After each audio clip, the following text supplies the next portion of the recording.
So here it is, Transformers 5 The Last Night. If you haven't seen the movie and you want to go and watch it without any spoilers, then go ahead and watch it. If you haven't seen the movie and you don't care because it's another Bayfilmer film, then you're absolutely correct. It's another Bayfilmer film, where it starts off with the history of the Autobots and Earthlings there, trying to find a artifact, trying to keep it away from evil. There's a lot of explosions, no one knows what's going on. You've got Optimus Prime there at the forefront, but it's always a male protagonist that's going hardcore. Let's just get on with the film. Here it is again, Transformers 5, The Last Night. Starts off with the history, with all the Autobots and the Earthlings trying to find an artifact. A lot of explosions, trying to keep it away from the evildoers, and then Optimus Prime at the forefront, but it's never him, it's always somebody else. Here's the artifact, here's the evildoer. Something sounds awfully familiar with this movie, but here's another evildoer. It's Unicron. And Unicron should really look like this, but it's actually part of Earth, which is this. So now this is something new and exciting. No, it's not. It's part of Transformers Prime Season 2, which is exactly the same. If you're a Transformer fan, totally different than the Bayformer, I guess. But hey, this is about Bayformer, and we've got to have something that's eerily similar, like where Optimus Prime turns into Nemesis Prime, then he turns back into Optimus Prime. We just caught a glimpse there of Megatron, which used to be Galvatron, but then he's turned back into Megatron, which is the same as a Bayformer film. We might as well call it a Bayformer lore, I guess.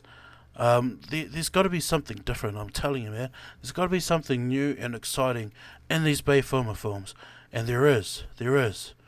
These are the adorable mini Dinobots, and if there was 2 hours long full of these three little things going hard, mate, I would pay double of what I did in the movies, even though I only paid 10 New Zealand dollars, which would be what, about five American dollars, probably less than that.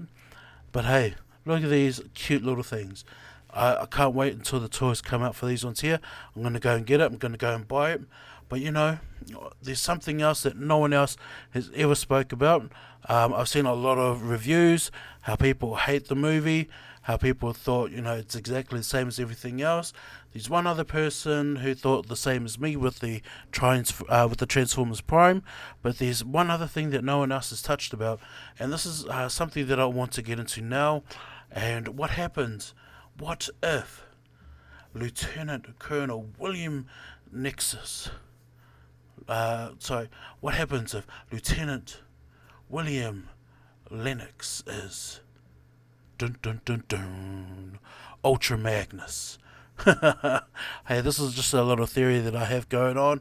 It's just a coincidence that his hairline is exactly the same as the toy version of it. But what happens if Ultra Magnus was always a transformer, and he's just a spy of some sort, and you know, he's making sure that his Autobots brethren doesn't get overly complicated or destroyed, and shows his true color later on.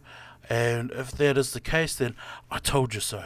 But if it isn't, then you know, it's all good, because he totally looks like Ultra Magnus, and that would have been a nice ending to a Bayformer film that's exactly the same. Go the mini dinos, because that's all we care about. Okay, peace out.